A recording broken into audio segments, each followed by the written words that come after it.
So, Super Wild Card Weekend is in the books and behind us as we start to transition into the divisional round.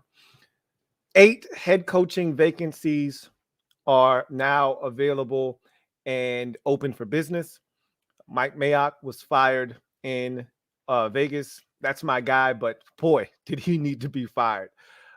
And I think Rich Bisaccia is going to be out as well. I think those two were a package deal in Vegas. We'll talk more about that here in a second. But 8, that number is now at 8 with the Texans moving on from David Culley, and I think Rich Bisaccia being out in Vegas. So we're going to rank those vacancies from best to worst. Which one, put your GM cap on. Which one would you rather have? We'll rank those here on today's show. We'll recap Super Wild Card Weekend and the weekend that was. And 6 teams advanced to the divisional round. Credit to them. Credit to them.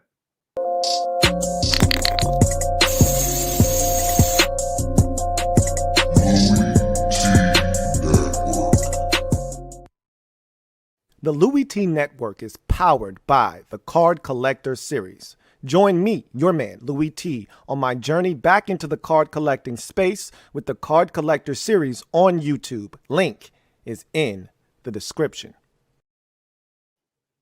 Who else could it be but me, your man, Louie T? Welcome to the 230th installment of the Louie T Network podcast. I, of course, am your set man, Louie T. Thank you for joining me. Got a lot to discuss today. Obviously, Wild Card Weekend is in the rearview mirror. We'll put a cap on it today. I meant to do that a couple of days ago. Life happens. So we'll put a cap on that.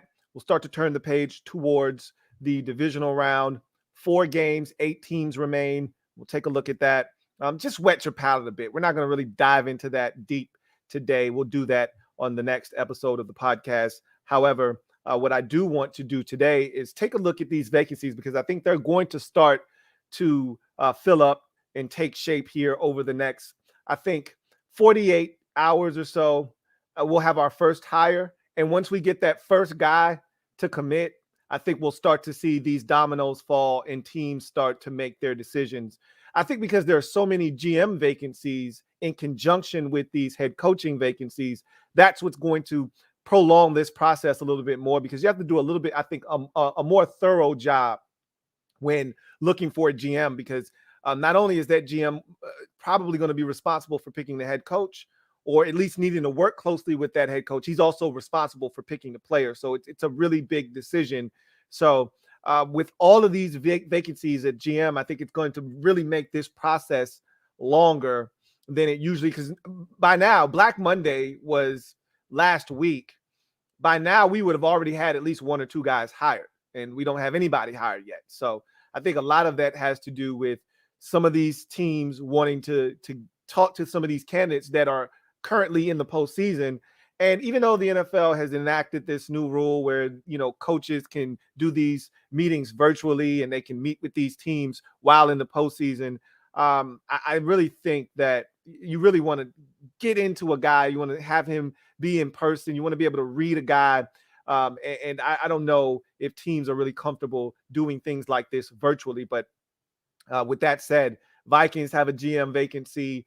The Raiders have a GM vacancy. The Giants have a GM vacancy. The Bears have a GM vacancy. So because half of the teams looking for head coaches are also looking for GMs, I think it makes it a little bit more difficult for these organizations to make a decision on the head coach. So like I said, I want to talk about the head coaching vacancies. And that's where today's show will start. Let me drop this gem on your melon. Open your mind, let your conscience be free. You're now rolling with your man, Louie T double E. Let me open you up, get you thinking a little bit. So there are 8 vacancies currently in the NFL when you're talking about head coaching vacancies. So a fourth of the league, if you can kind of just wrap your brain around it, a fourth of the league is currently looking for a new head coach. And an eighth of the league is looking for a brand new GM. So we're seeing a ton of turnover this offseason. And I've broken down the 8 vacancies. So let me give you the 8 vacancies first and foremost. Texans, Dolphins, Bears, Giants, Vikings, Broncos, Raiders, and Jaguars. Those are your 8 vacancies at head coach. And as I mentioned already, we're not really going to get into the GM discussion, but of those 8 teams, the Giants, the Vikings, the Bears, and the Raiders all have GM vacancies to go along with their head coaching vacancies. So they've got a little bit more work to do than the other teams. However, I've broken down the 8 head coaching vacancies into 3 different categories. These 3 different categories look as such. Young quarterback that could develop. So that's one category. So you've got a team with a young quarterback that's already in place. And if that young quarterback develops, this team could take off and you don't have to go searching for that franchise quarterback. He's already potentially on the roster. So that's one category. And we're putting our GM caps on. So you put your GM cap on, and later on in the show, when we get to social media maneuvers, we can discuss this further. But I'm going to give you my opinion on these 8 vacancies and how I would view it as a GM. The next category is young, talented roster with no QB or a garbage 2019 QB.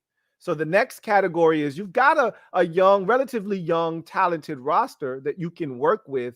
But we all know if you don't have a quarterback, you don't stand a chance in this league.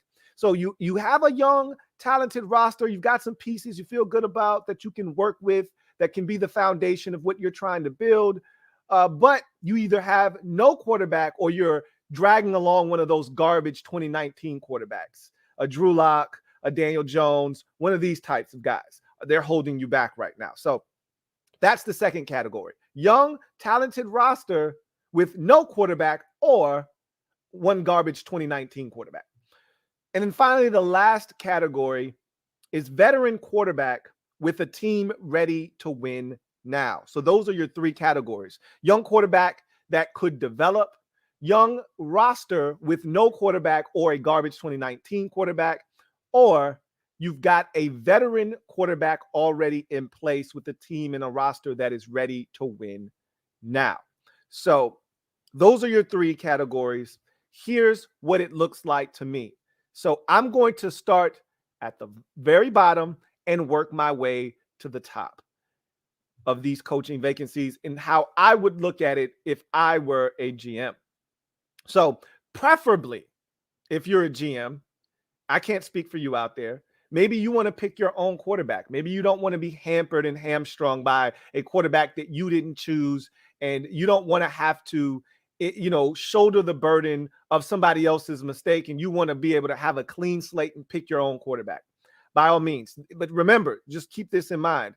If you draft a quarterback and that guy doesn't work, you're one step closer to being out of the door. Just keep that in mind as well. Because even if you come in, that quarterback that you inherited doesn't work, you can say, hey, that wasn't my guy. Okay, let me pick my guy and we'll see if the results are any different. But if you come in, blank slate, no quarterback, you go out and get one and he doesn't work, that's on you. So you have to keep that in mind. That shouldn't alter your decision to the point. If everything's even, that could be a difference maker. For me as a GM, I'd much rather take a job where there's already a quarterback in place personally, because as we all know, if you don't have a quarterback, you don't have a chance in this league. And it's not easy to find these guys. They don't just fall out of trees, and they're not just easy, low-hanging fruit. Oh, there's a Josh Allen. Oh, there's a Justin Herbert or a Joe Burrow. I'll just grab one of those. That doesn't happen, and it doesn't work that way. So if there's already a guy there that you can work with, whether he's young or is a veteran, and you got a roster that's ready to win, I'd much rather go into a situation like that, because like with John Elway, for instance, he never got the quarterback situation right, but he did get Peyton Manning, and there's already a solid roster. And voila, you put those 2 things together, you win a Super Bowl. And it bought him time, even though he was bungling things at the quarterback position. It bought him more time because he was able to win. So winning is the name of the game. If I'm a GM, I want to go to a destination where there's already a quarterback locked in, whether young or a veteran. It doesn't really matter. I would prefer a young quarterback, if at all possible, that I can mold and have a coach grow with. But I want a roster that isn't old and decrepit, that has some building blocks, guys that I feel like, okay, these are 5 foundational pieces that I can build around, and now we'll go from there. And I want one of those preferably to be the quarterback position.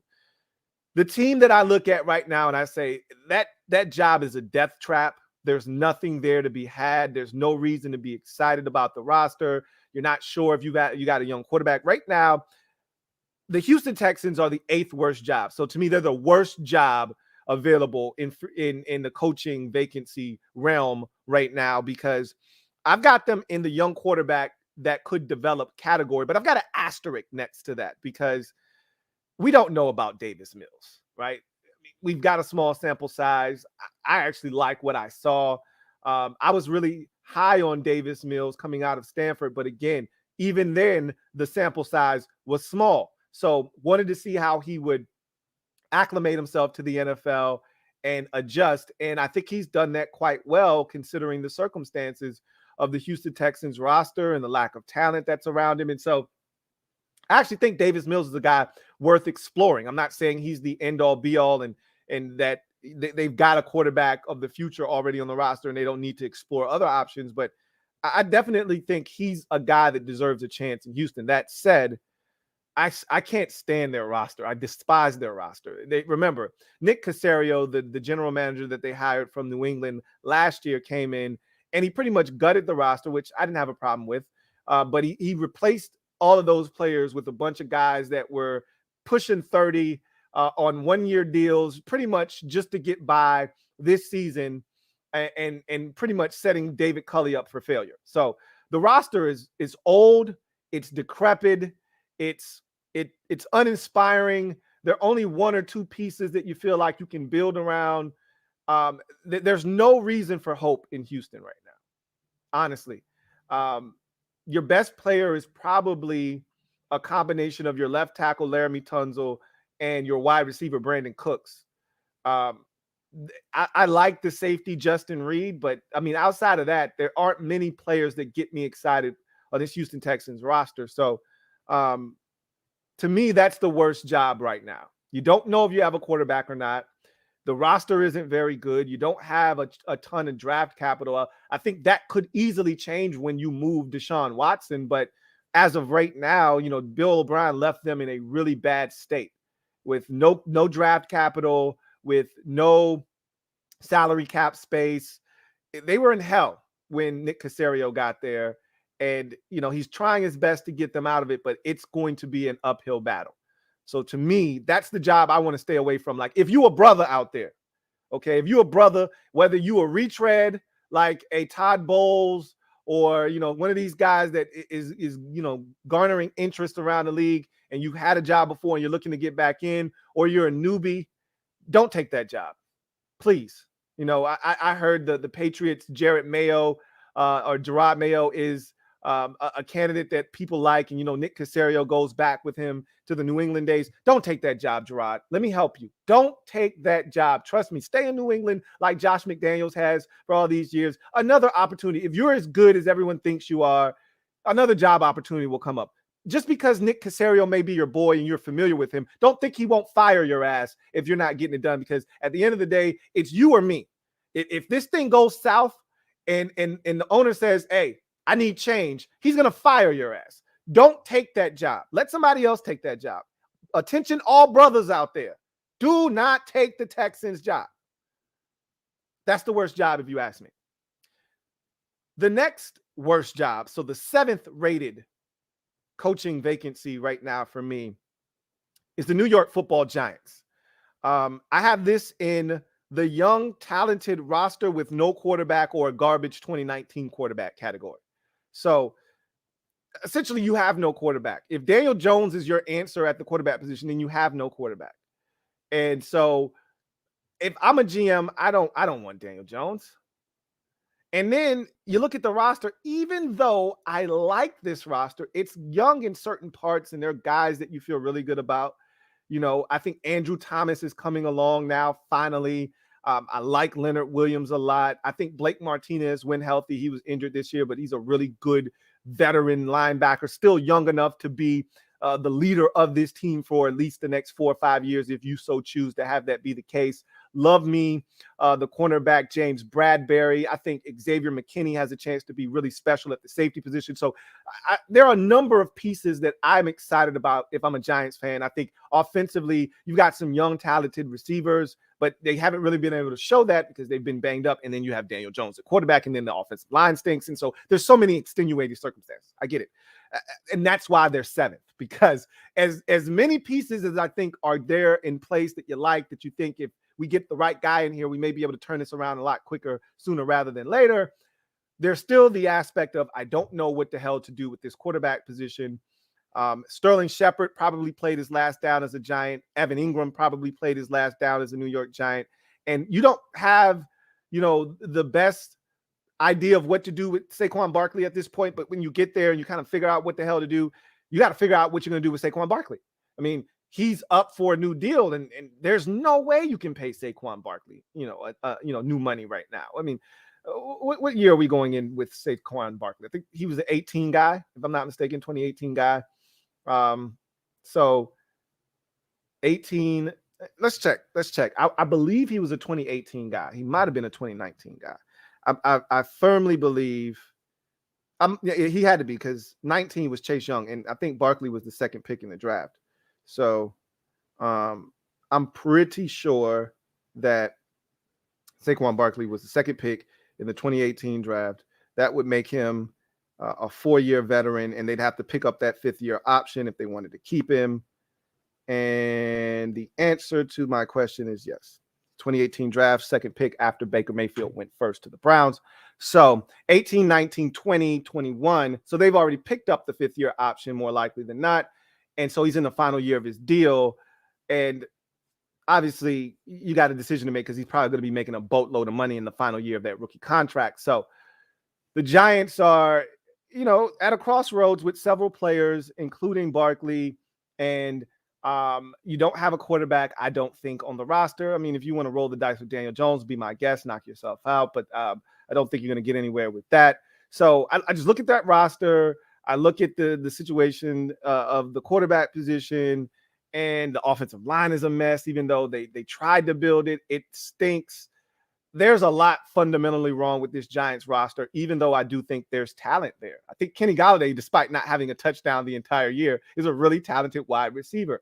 And if you give him a better quarterback, he can flourish. Okay. So I think there's talent there. I think Kadarius Toney is a really talented wide receiver, that had some issues with health and, some off the field things and different situations that may have cropped up during the season. But at the end of the day, he's a really talented receiver. So they've got some talent on the team. I just don't think it's enough of it to make me excited as a GM. And you couple that with a quarterback that I'm not excited about, in a draft class that doesn't get me excited at the quarterback position. I think the Giants right now is the 7th best job opening available in this year's head coaching carousel. So you go to the 6th best job available. And for me, this was a tough one, because the defense is a ready to win now type of defense. Like, you don't have to come in there and do much to the defense. But I think they're going to lose who I think is the heartbeat of that defense. And of course, I'm talking about the Chicago Bears, the Bears. I've got them as the 6th best or worst, depending on how you want to phrase it. The 6th best job, let's call it best. That's more positive. Job available in the NFL's coaching carousel and vacancies right now.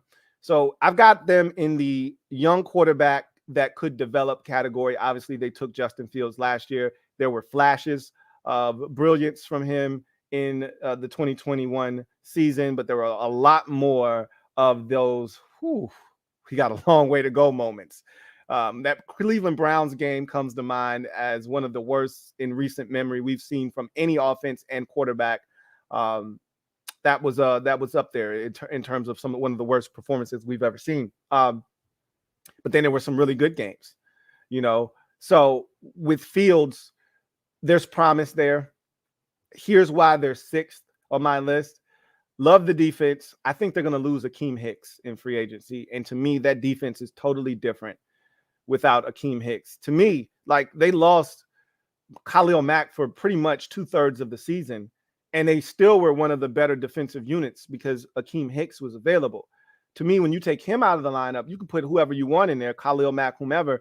They aren't the same defense. So if Akeem Hicks isn't back, and I think he is going to move on, then I don't think that defense is going to be the same. We'll see. We'll see what happens. But this is about the Bears offense, more about the Bears offense and where they are than it is the defense. You've got a quarterback that I'm not the highest on. So, that's a personal preference thing. So I'm not the biggest Justin Fields fan, even though I know the guy has talent. But it's less about Fields for me because he's young and he's going to have an opportunity. It's more about what you're surrounding him with.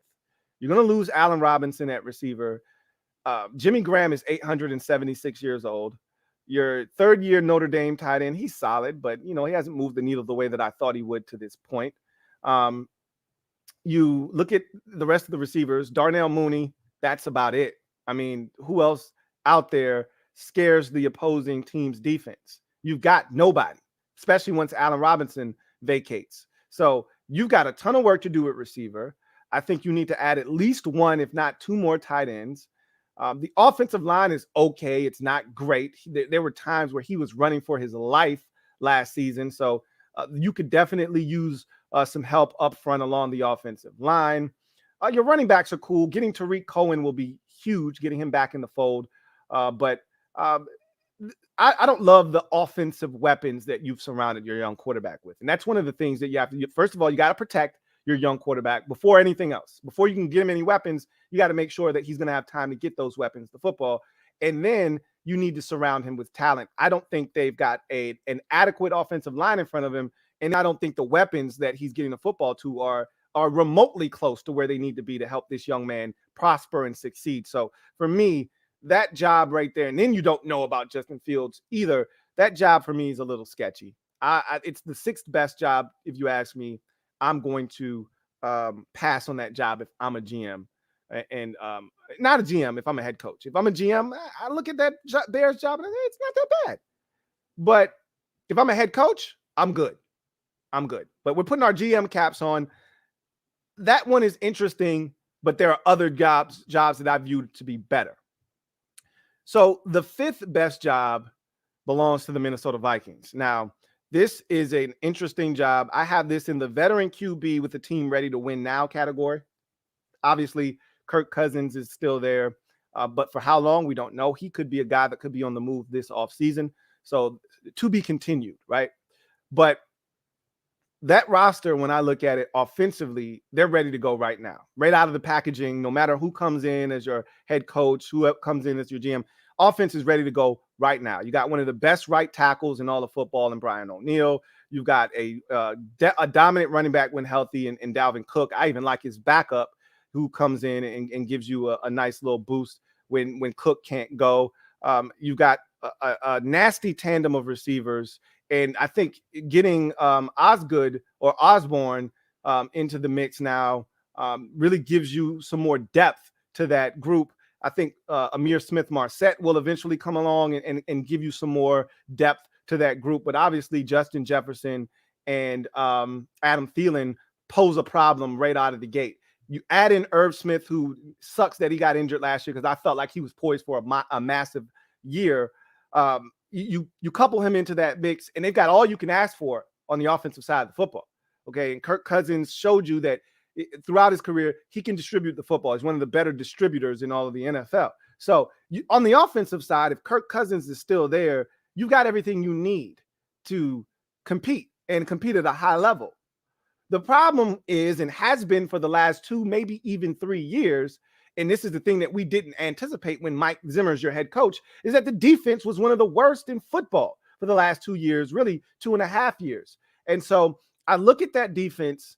I don't love the direction that it's going in. You're old on defense, okay? All of your best players are 30 years of age or older, okay? Anthony Barr will be 30 by the time the season starts. So will Eric Kendricks. Harrison Smith is 32, and Patrick Peterson is 897. So you've got an old, decrepit defense with your best players being 30 or above, And you've got a defensive end that is a havoc wreaker when he plays, but in the last 2 seasons, he's only playing in like 6 games out of a possible 33. So that's a problem, and that's problematic for me. I don't love the corners that you've drafted over the last 3-4 years.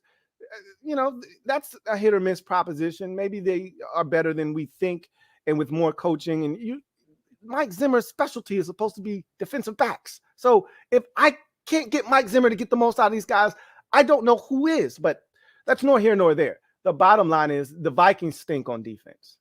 And even though the offense is ready to win, if you can't stop teams, you're not going to win in this league.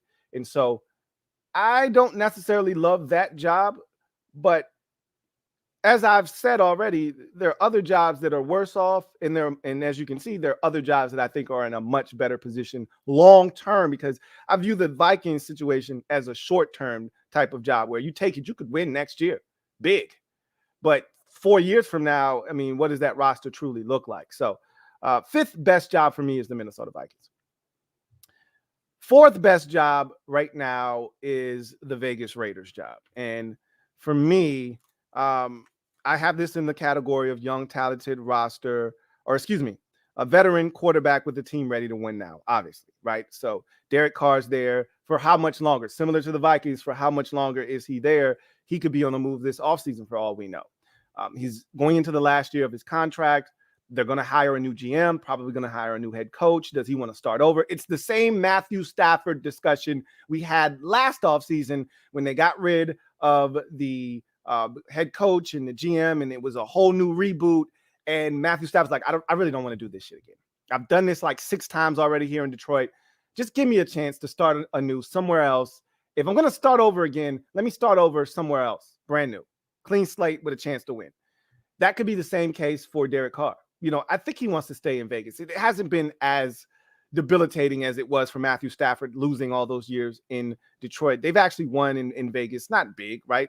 I mean, hell, Derek Carr just played in his very first playoff game. So it's not like he's been absolutely lighting it up all these years. But maybe he feels like this is the start of something big and he wants to be a part of it. But again, who they hire is going to, factor into his decision-making as to whether he wants to be back or not. But if he's back, you look at that roster, and there's some pieces there. It's a lot of work that needs to be done.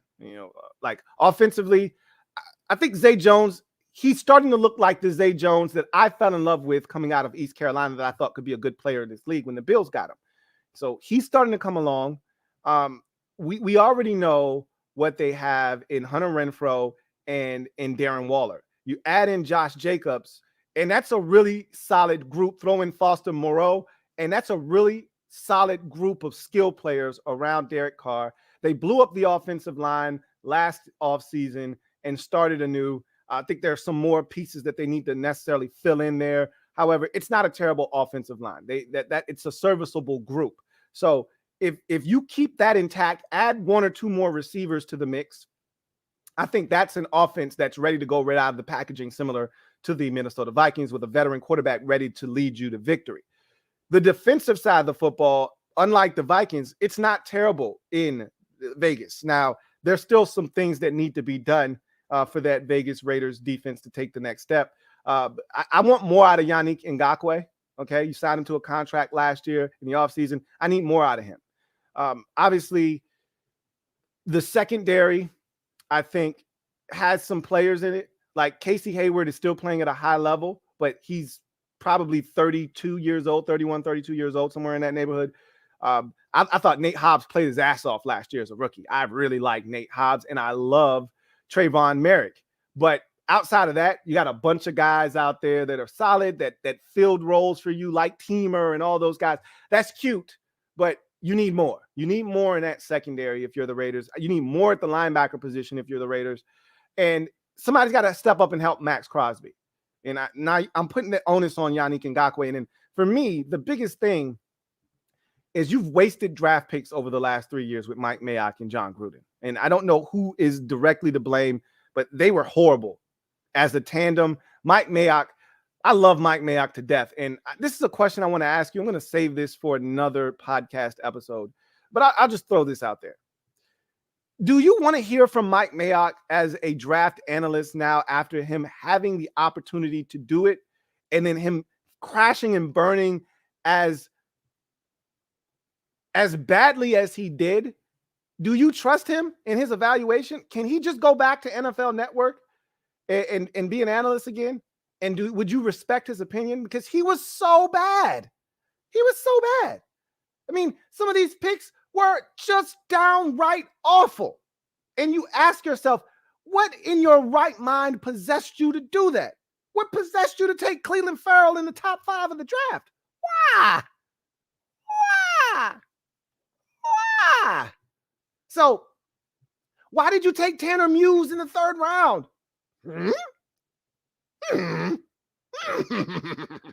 I mean, that's when you got to start Scooby-Doo laughing because it doesn't make any sense. So, that's another discussion for another day.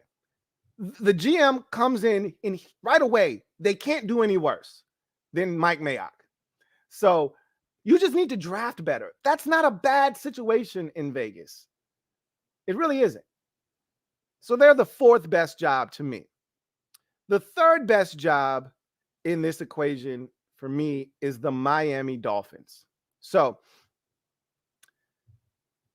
hear me out, because some of you might think this team should be a lot lower down on this list. First of all, where me and you probably don't agree is I'm a lot higher on Tua Tagovailoa than you are. That's probably the case. And that's okay. I catch flack for it all the time. I like Tua. I think you can win with Tua. And the report was upper management, Stephen Ross and his brass and his group wanted to move forward with Tua Tagovailoa, and head coach Brian Flores wanted nothing to do with Tua. If that's true, I get it. You can't have your head coach essentially ready to move on from the guy that you drafted just 2 years ago in the 1st round, and he hasn't stunk. You've won games with this guy, but whatever the case may be, I look at that job and remember last offseason how I was ranting and raving about the amount of talent the Miami Dolphins have on the offensive side of the football. If you recall, I was talking about the receivers. Like, you may not find a better collection of receivers. They got so much speed. Remember, at that time, they still had Jakeem Grant. They've since traded him to the Chicago Bears. They had Will Fuller the 5th. He was going to be suspended for the first 2 games of the season, and then he would be in the mix. Well, he was never right. He broke his hand. He was suspended. He just never worked out this year for whatever reason. He signed a 1-year deal, so he won't be back. But then there was Devontae Parker, and then you were getting guys back from COVID like Albert Wilson and all these guys, and obviously you drafted Jalen Waddle. I mean, they were loaded at the skill positions. I told you Mike Gesicki was on the cusp. Well, you saw that this year. Mike Gesicki is a beast of a tight end. So I'm like, all these weapons. They also drafted Hunter Long, who I think will be a perfect complement to Mike Gesicki at the tight end position. So I'm like, all of these weapons. Now, the one thing I thought they failed epically at, and they really let their quarterback down, was that they never drafted or spent resources truly on the running back position. I like Malcolm Brown. He's cool. He's not a starting running back in this league. And don't you dare parade either one of those UW undrafted guys in Myles Gaskins or Salvon Ahmed. I don't want to see any of those dudes toting the rock 30, 15 to 17 to 20 to 25 times in a game. I thought they let Tua and his team down by not getting themselves a world-class A-grade back. That said, I just named all of the stuff that was there. The offense struggled. Why? Because the offensive line. And they spent resources on that offensive line, and it's still not good. So they've got work to do up front, which is why everything, I used to always complain, why is everything so short with Tua? That's why, because if you try to drop Tua back on a 5-step drop, he's going to get his head taken off, because that offensive line was always giving up pressure. So they had to get it out of Tua's hands quickly, and I thought Tua did a pretty good job of managing the offense. And I think there's talent on this team. And defensively, this is the thing that gets me excited, is there's enough offensive talent. You fix the offensive line, you can win with that offense. The defense is ready to go right out of the packaging, similar to the Chicago Bears. All right, that defense is ready to go right now, and that's the reason they won 8 out of their final 9 games, because that defense is legit. You've got bookend cornerbacks out there in Brandon Jones and what's my guy's name? Xavier Howard. You got some safety. I love their safeties, and both of them are young. They got them. Matter of fact, they were both rookies this past year. In my guy from Oregon, and then the Texas Jones. They got two really good safeties, right? So you got your secondaries really set up for the long haul. Linebackers, where I think they can upgrade. You know, they got one or two guys that you really like and trust. And Ginkle plays well at times. And I love Jerome Baker. But outside of that, you know, you could use some more guys at a linebacker position. Defensive line, they're trying. And I like what they were able to get out of the UW product in his rookie campaign. I think he led their team in sacks, as a matter of fact, this year. You couple that with some of the guys you have inside, the Clemson defensive tackle, who's one of your leaders on that football team. And I think it's a solid group defensively. You can win with that team defensively. So add a couple more pieces to that defensive front, add to that other side of the ball in the trenches, and you've got something in Miami. I believe in Tua more so than most. And because of that, I think the Dolphins' job is the third best job available right now with these coaching vacancies. So you get to the second best job available for me. It's the Denver Broncos job, and I have the Broncos in the purple or the young and talented roster with no quarterback or garbage 2019 quarterback. Obviously, I don't know if you'll find a more talented, young and talented roster in the league than the Denver Broncos. The Denver Broncos are young and talented on both sides of the football, defensively and offensively. Yeah, offensively, skill position wise, I don't know if you'll find a better mix of young players and guys that can contribute right now, and in a few smatters of veterans. They just re-signed the receiver that I love, Tim Patrick. I think he's a perfect fit for that offense and a good veteran to have along with Cortland Sutton. But then you've still got Jerry Jeudy and KJ Hamler and Noah Fant and Albert O. And then Javonte Williams showed you that he's a stud back in this league last season to go along with Melvin Gordon the third. So they're loaded on offense, right? Offensive line is solid. It's not great. You can upgrade it, but it's a good enough group. But you can add pieces to it. You're just missing the quarterback.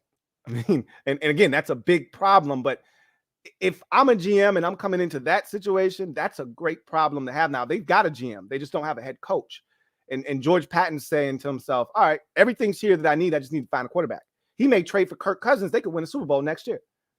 So at the end of the day, that's why that job is so appealing to me, because defensively, I think they have to add another pass rusher. I thought they got a little something out of Cooper from Ohio State as a rookie, but you know, I think there's a ceiling on what he can provide you.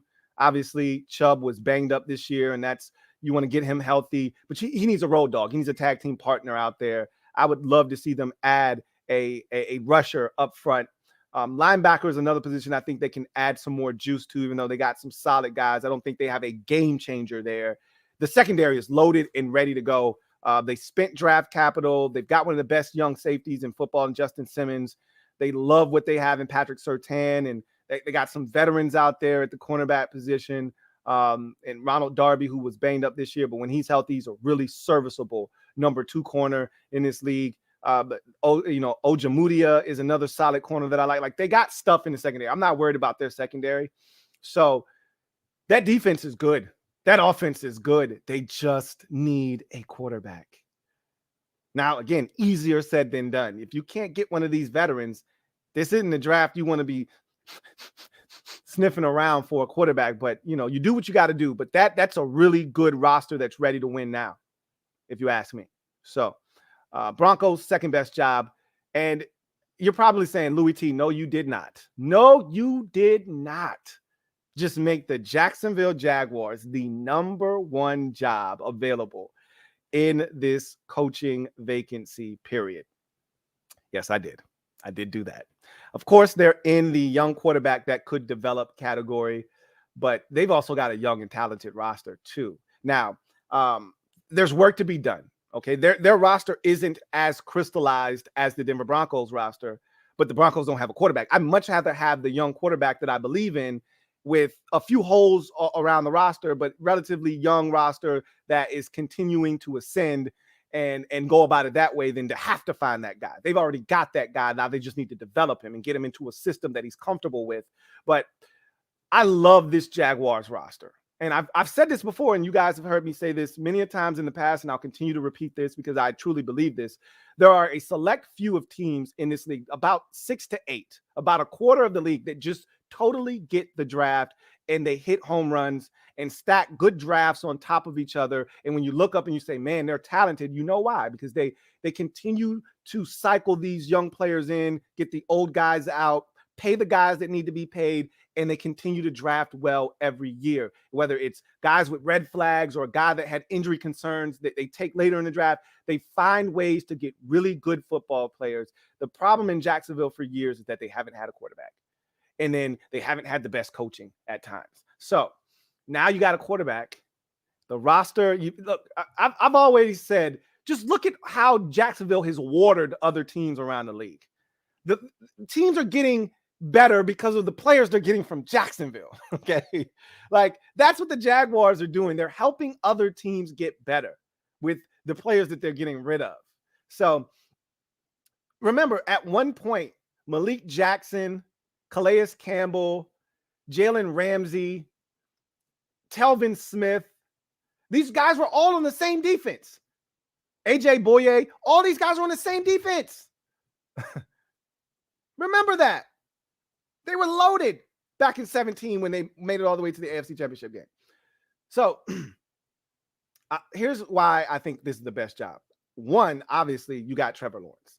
And he wasn't great in his rookie season. None of the rookies were, to be honest with you, outside of Mac Jones. I mean, none of these guys really showed what I think they truly are moving forward. So I think his situation was tough. You know, you get a coach in there, Urban Meyer. I thought Herb would be perfect for him. Herb was a mess. Herb didn't have his personal life in order. Herb didn't have his professional life in order. Herb was in over his head. That was a mess from the beginning.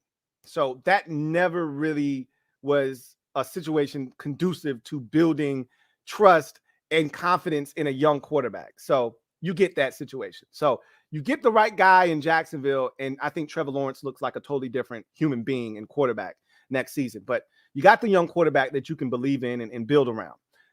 I look at the offensive weapons around him, and I'm like, hey, I can work with this, okay? You're going to get DJ Chark back from injury. I think when he is right, he's a low-level one, a back end of the league #1 wide receiver. Okay, I still think they could add another big-time weapon at receiver, but if they so choose to go in a different direction, they're fine. They can get by with the receivers that they currently have. Here's why. I just talked about DJ Chark being a low-level one. I think Laviska Shenault is a perfect complementary #2, really third option. And you know, they do like Deebo Samuel shit with him, which is cool. I love it.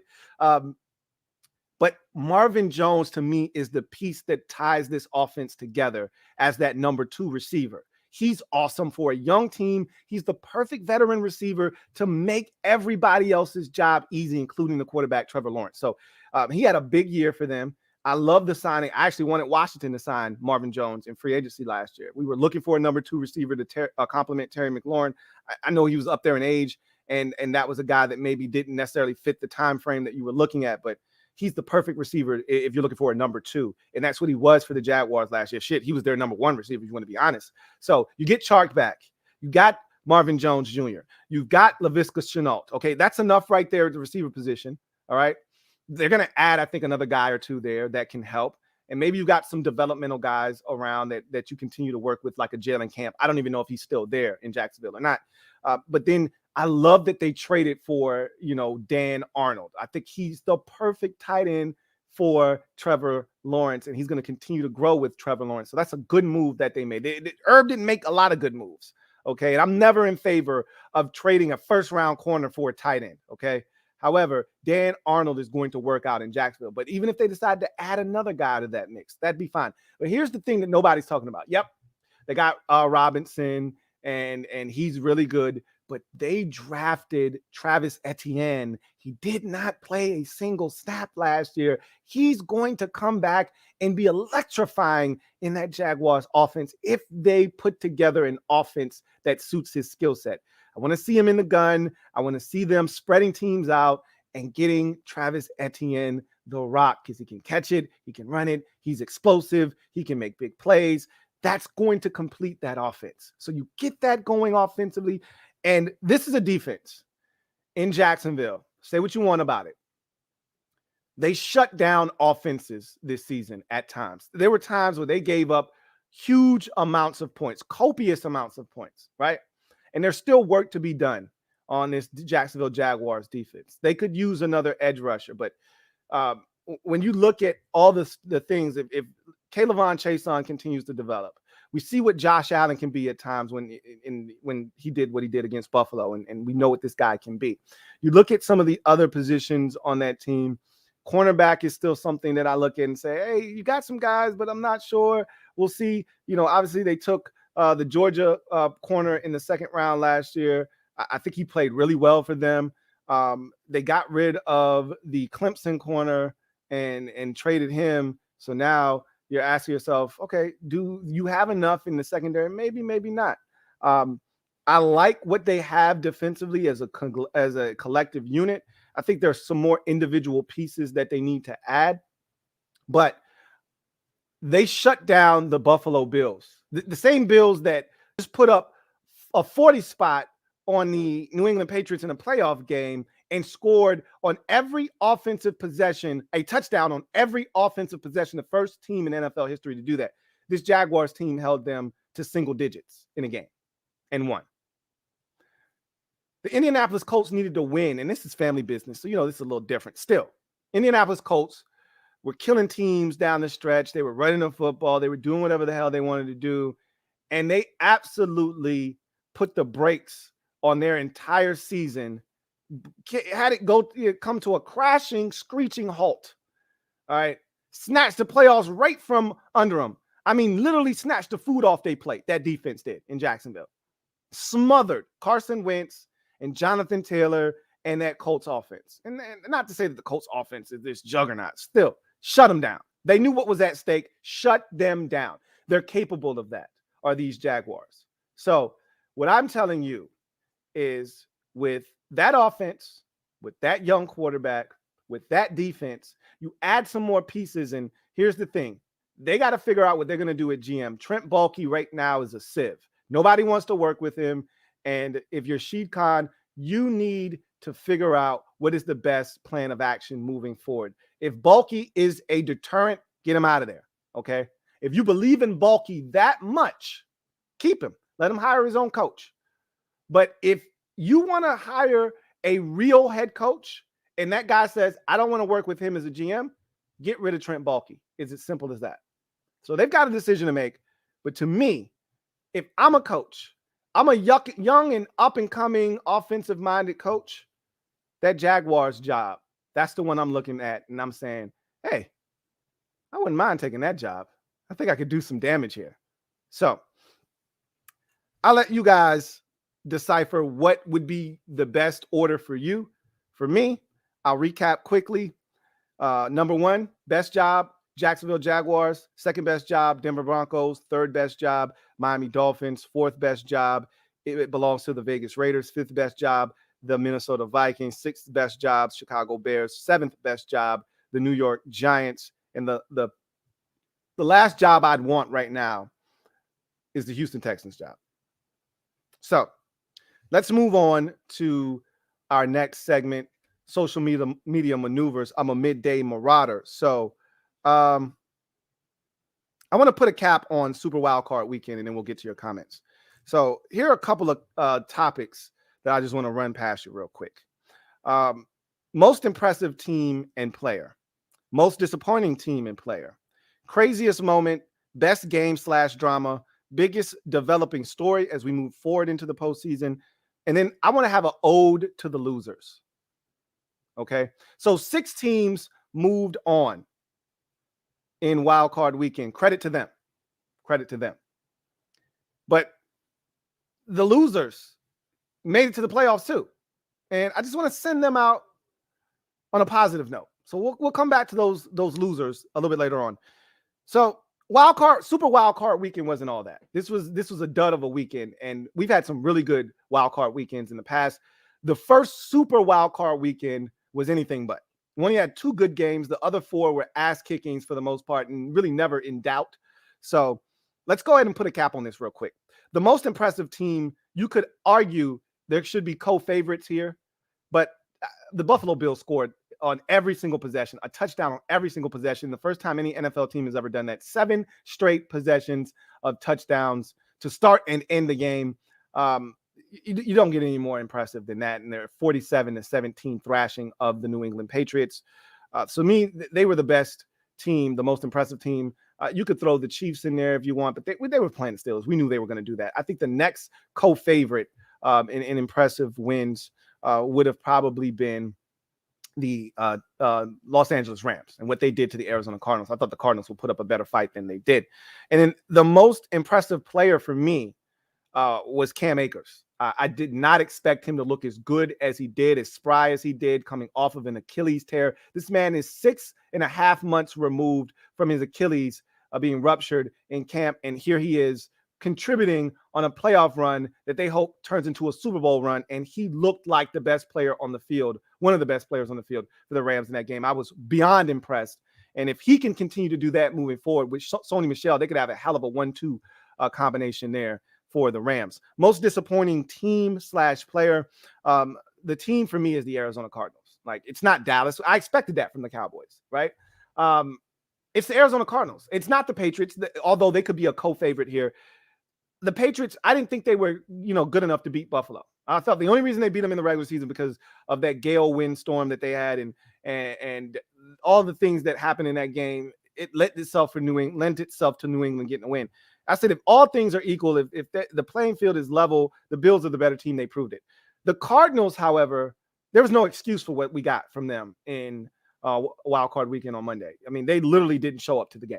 They got their asses whooped, and before you knew it, it was 28-0, and they looked disinterested. They looked dumbfounded. They looked lost. They looked like they forgot that they were in the playoffs. Oh, we'll get them next week. No, there's no next week. So really disappointed in the effort that they put forth in that football game. And then the most disappointing player for me, I couldn't narrow it down to just one because they had so many disappointing players on their team. But I said it's the Cowboys' offensive line. A lot of people are beating up the Cowboys for not getting the football to CeeDee Lamb, and rightfully so. But also keep in mind, CeeDee Lamb had like 3 or 4 catches negated by this Cowboys offensive line committing penalties.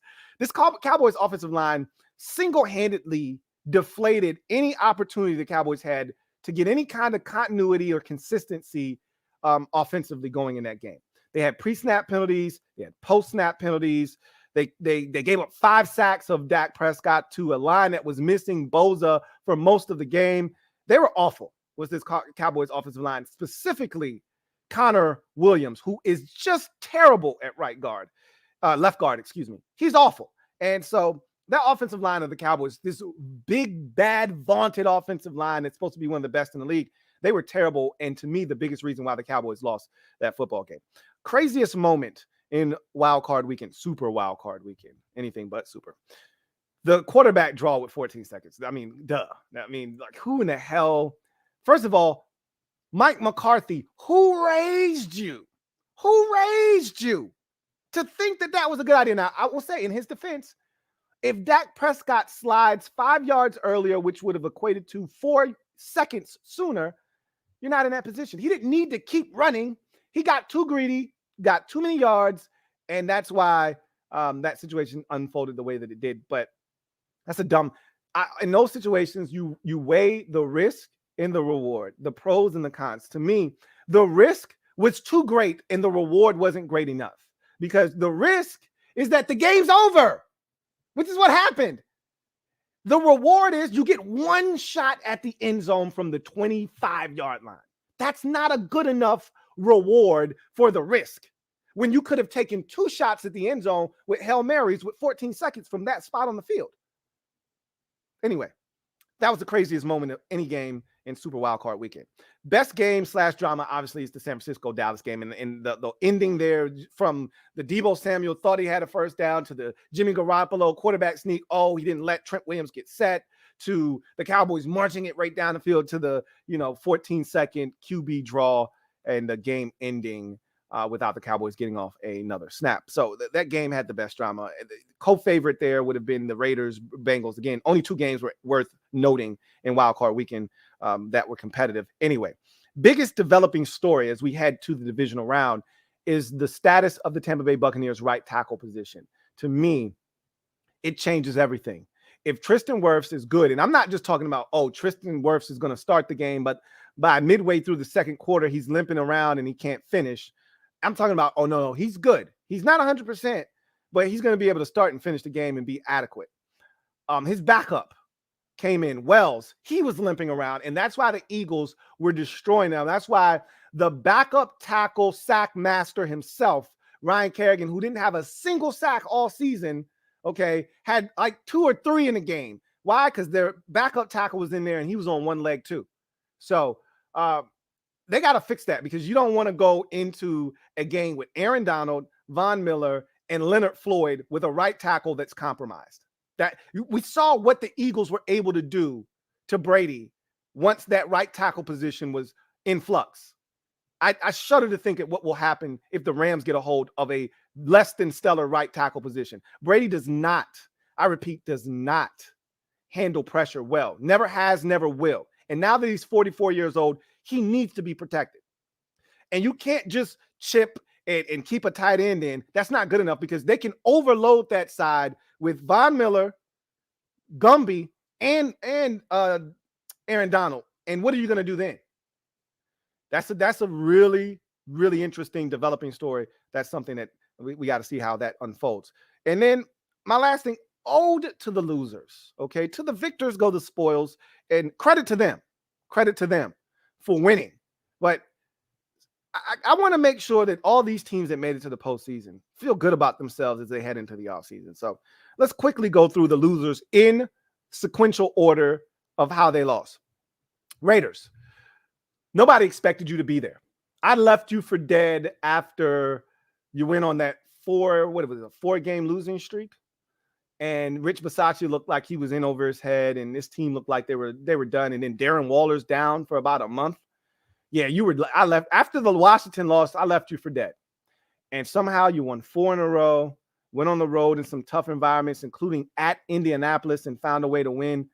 And then you took down the Chargers in the game of the year to cap off the regular season. I say that's a job well done, man. And if Derek Carr's back and you get the right coach, you get the right GM, you're not that far away from being a true contender, not Super Bowl, but a true contender in that AFC West. And I like what you're building there. I just need you to build better, which is why you had to get rid of Mike Mayock. So feel good about this performance. Feel good about making an appearance. You can build off of that. Patriots. I didn't respect you all season long, and you showed me exactly why. That said, from last year's debacle of not even being competitive to this year having, a 7-8 game win streak at one point, actually leading the AFC East, week 13 or so into the season. Credit must be given to Bill Belichick and his staff for remaking that roster, going out, spending all that money, and actually having it pay dividends, and getting Mac Jones to be a doppelganger of Tom Brady. You got yourself a quarterback. You look like you have yourself a roster that is capable of producing. Now you need to add to it. So that's a good start. Now let's see what you do for an encore. Eagles. To me, of all the teams that made it to the playoffs, they are the ones that should be holding their head up the highest, because they were the most disrespected before the season started. And I was guilty. Okay, I thought they were going to be ass-tastic this season. Jalen Hurts is going to be garbage. This team is going to struggle. And for the first 8 games, I looked like I was going to be right, and everybody else did too. Then Nick Sirianni, who looked like he might have been in over his head to start, figured it out. Jalen Hurts is a running back, and we can run the football with this massive offensive line and Jordan Mailata, who's 397 pounds. No, he's not that big. He's huge, though. 6'8", 360, 370, massive guy, 340, whatever. Tremendous shape, great athlete. You got all these maulers, Jason Kelsey at center and Lane Johnson at right tackle. You got all these studs. And they figured it out. They changed the fortunes of their season by running the football, became the #1 rush offense in the league, and they ended up qualifying for the postseason. Good for them.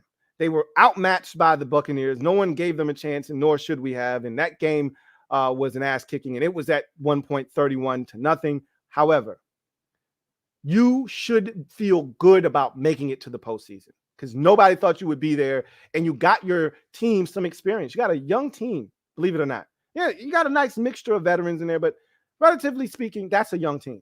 And you got a lot of experience with this playoff game. And so this bodes well for you moving forward. Dallas Cowboys, there's really nothing positive to say here. This is your best chance to win a Super Bowl in the last however many years. You blow that. You were upset because Vegas has you at an underdog. A lot of people had you. I don't know if Vegas had you as an underdog. A lot of people, including myself, were picking you to lose this game because we know what you do this time of the year. And you want to prove us wrong, but we continue to be right about you. That said, for as bad as of an ending as this was for you, you can take solace in knowing that the defense was way better than it was the year before. And if you can continue to build on that, Micah Parsons is a beast of a player, and he's going to be a stud for many years to come. And if you can just figure out how to get more consistency out of your offense, because 1 minute you're up, the next minute you're down. If you can get your offense to match the consistency that your defense played with this year, even though it's a feast or famine type of defense, you can win a Super Bowl. But I don't see it happening. I don't, especially with you're going to lose either one or both of your coordinators. But yeah, credit to them. Credit to the 49ers. Credit to them. Credit to them. Steelers. Shout out to Mike Tomlin for his 15th straight season of above 500 ball. Shout out to Mike Tomlin for getting this ragtag group and one of the worst offenses I've seen in quite some time to the playoffs. Shout out to Ben Roethlisberger for the career that he put forth, future Hall of Famer. Also, shout out to Ben Roethlisberger for continuing to deal with Deontay Johnson and his drops. Deontay was on his best behavior all season long and then waited to the biggest game of the season to drop the football 87 times. That's a problem for me. I can't have guys that can't do the simple things correctly. But look, you had no business being in the playoffs, and yet somehow you managed to get there. And to me, that's the epitome of what Mike Tomlin's been about. I can't tell you how many times I've said there's no way they finish at or above 500, and yet they find a way to do it, and they did it again this year. And so credit to the Steelers for showing up. And hell, that game was 7-0 with 10 minutes left in the second quarter. We all know what happened after that, though. Cardinals, again, another one of these teams. It's hard for me to manufacture something nice to say, but I'm going to say something nice anyway. You took the next step. Cliff Kingsbury's first year, you were like 6-10. Second year, you should have made the playoffs, but you weren't ready yet. You lose to the San Francisco 49ers in week 16. You turn around, you lose to the Rams, who were playing a backup quarterback in week 17. And you got what you deserve. You finished 8-8, missed the playoffs. This year, you got off to a rousing start, 7-0. You're 10-2 at one point, and then the bottom falls out of your season. And for me, DeAndre Hopkins' injury, I think all of this, to me, coincided with one another. But that's nor here nor there. The bottom line is you took the next step. You made it to the playoffs. You played in a playoff game. You got this young team postseason experience. Now, what do you do for an encore? The voices are all rumbling out there now. There are little innuendos out there that Cliff Kingsbury can't coach down the stretch. He doesn't make adjustments to the adjustments. He starts off hot, and then as the league adjusts to him, he folds like a cheap lawn chair. Is that true? You've got to change the narrative. You made it to the playoffs. Now, it's not good enough to make it back to the playoffs. Now, you need to make it to the playoffs and do damage when you get there. I like this roster. I like this team. you need to be better next year, moving forward, down the stretch. But right step in the and a big step in the right direction for the Arizona Cardinals. So that's my ode to the losers. Now let's get to the comment section real quick. And I'll just knock out a couple. We're running out of time here. So I got a super chat. I'll hit that one and then we'll get out of here. Matthew, thank you for the super chat. Greatly appreciate you, my guy. Matthew writes, take a QB at 11. Taylor is a quality backup. We never coached him up, and he does have skills, not arm or height. We never coached him up and used the skills he does have. Who will coach up the new guy? They did coach up Taylor. I disagree with that. Remember, this is the same staff that had Taylor Heineke since he's been in the league. Scott Turner had him in Minnesota. Scott Turner had him in Carolina. He knew what Taylor Heineke's skill sets were and what he could and couldn't do. So I don't think the coaching up aspect is a legitimate one, because this was the only team he could have stepped into in the situation that he was presented with and played the way that he did, which was really well against Tampa and Carolina in 2020, and then gave us a fighting chance in most of the games that he played and started in 2021, because he knew the system already and they knew him. So I don't think the coach up aspect is a good one, but they're going to take a quarterback. Will it be at 11? Will they have to trade up? I don't know. Will they get one in the second round? Ron, I think he keeps hinting at, hey, we're not spending 11 on a quarterback, because he keeps saying, well, you got to take a look at where these quarterbacks are taken. And he keeps bringing up Tom Brady. I'm like, Tom Brady's a one-off. Stop doing that. Look at the rest of the league and tell me how many of these guys were taken outside of the first 2 rounds. Okay. You got Russell Wilson and you got Kirk Cousins. I don't know if any of these other starting quarterbacks were taken rounds 1 or 2, later than rounds 1 or 2. Like, and of course, Tom Brady. Like, stop bringing up Tom Brady. He is the outlier. Okay. He's not the norm. You're talking about something that happened over 2 decades ago. Stop bringing that up as if it's something that happened 2 years ago. All of the top quarterbacks in this league were either first or second round picks, and there aren't even that many second round picks. Derek Carr and Andy Dalton were the 2 best second round quarterbacks we've seen drafted in the NFL in quite some time. And again, Andy Dalton's no longer a starter. It's just Derek Carr, really. So look at all the quarterbacks in the league that are worth a damn. They're all first round picks, and Dak Prescott too. I don't want to forget Dak. Dak, Kirk, and Russell Wilson are your 3rd and 4th round quarterbacks. I think they were either all third rounders, or Kirk was a 4th rounder. Either way, those are your quarterbacks that were drafted in rounds later than the 1st or 2nd. For the most part, any other quarterback that's starting with any chops, it's a 1st round pick. But anyway, I digress. We'll see what happens. Let's take a few more comments and get out of here. Rich says, I was trying to say Monday night overtime is tell the Cowboys and the Eagles to get out the game and get on the bench. The opposite of you're saying. Okay, that makes sense. Okay, because it didn't compute with me on Monday when you first said it. I was a little confused. F. Altus writes, give me the Raiders GM job. Carr, Renfro, Waller, Crosby, stud pieces, and a competent GM to fill out the remaining pieces and be competitive right away. I agree. That's why they were 4th on my list. The Derek Carr situation gives me a little bit of pause because he could be gone. But you're right. The core pieces are there. That's why I had them so high. I like that situation a lot. I really do. Probably more than most. And I see you like it as well, Alpha Altus. I do have another super chat. This is from Metaphor. Thank you for the super chat. Greatly appreciate you. Thank you for being a member of the MOBB, who writes, TLH had Terry and some What if Curtis played? I mean, what if my head was turned backwards and I could see forward? I mean, if is a big, 2-letter word, the biggest in our English language. I mean, he didn't have Curtis. It is what it is. At the end of the day, you're hoping to rectify that next year. We were in the same spot that we were in last year, which is or one player getting hurt away from just having Terry be by himself. We thought we had rectified that, but we really didn't. And that's the thing, is you got to be deep enough. If your number one receiver gets hurt, they're irreplaceable. That's why they're the number one. But if your number two guy goes down, you should still be able to manufacture offense and have the offense have some rhythm and flow to it. Because we never had a true number two, we struggled in that department.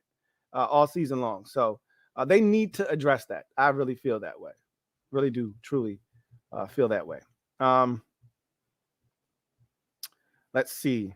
Captain Spartan writes, still not ready to move into the unknown. I'm nervous. I know we not rebuilding like everyone says. Minka, TJ, Juju, Najee, Bush, Pat, and many others are 25 and under. No, there's no rebuilding, which is, I've heard varying reports as to what the Steelers are going to do, right? Like I've heard the report, the Steelers are not going to trade for a quarterback. They want to draft a quarterback.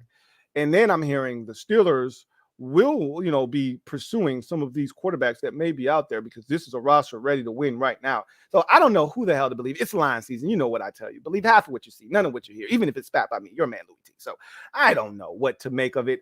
To me, you guys don't develop quarterbacks in Pittsburgh. You just don't. And I said I don't want to make a definitive statement on the Steelers not being able to develop a quarterback, because when you've got a future Hall of Famer there taking all the reps, how does that young quarterback get the necessary reps he needs to develop? I said that, but then I said, on the other hand, I watched the Patriots develop all these young quarterbacks and fleece other teams, whether it be Jimmy G or Matt Cassell or Ryan Mallett over the years. Billy Ho went on to start in other places. I've seen the Patriots develop quarterbacks all the while having the greatest quarterback of all time there the entire time. So you could go either way with it. I don't see the Steelers developing a young quarterback, whether it's Dobbs or it's Mason Rudolph or it's Landry Jones or Dwayne Haskins. Now, you don't develop quarterbacks. So to me, the best thing for you to do is to go get a veteran that's already out there, that's ready, straight out of the packaging, to just jump in there and give you a chance to win. That's what I see. But I don't know. I think Colbert, your GM, Kevin Colbert, this is his last swan song, and he wants to leave you with an Ozzie Newsome type gift. Remember, Ozzie Newsome's gift to the Ravens that kept giving, hey, I'm going to leave you with this Lamar Jackson fella on the way out. I think Kevin Colbert wants to leave a legacy of, hey, here's the quarterback I left you with. You're welcome. So I think you're going to try to draft one. And all signs point to Kenny Pickett. I guarantee you, if you don't trade up, you will not get your hands on Kenny Pickett. Guarantee it. He will not be there when you draft. Rich says, that Mike Mayock question is a good one, especially since the majority of regular humans knew they were bad picks. But I don't trust him. We'll come back to that. That's a gym dropping session for another day. But I think it's a hell of a question. I've got so much to say about that. Captain Spartan 04 writes, I don't know how to say this, but I'm not ready for the unknown. I just don't know what the Steelers' future is. We're not rebuilding. Guys like Minka are only 25. At least I know that. It is a scary place to be when you've been spoiled for as long as you've been spoiled for. Just like the Packers fans.